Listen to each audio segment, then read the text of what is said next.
নামধারী আহলে হাদিস ওয়াহাবি, যার প্রকৃতি নাম, এই নামটি ইংরেজদের দেওয়া নাম আহলে হাদিস।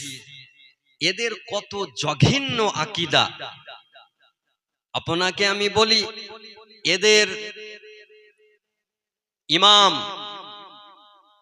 নওয়াব সিদ্দিক হাসান খাঁ ভোপালী তার রচিত কিতাব দালিলুত তালেব এর 413 পৃষ্ঠার মধ্যে লিখেছে, কাফেরদের জবাইকৃত পশু হালাল আর তা খাওয়া জায়েজ।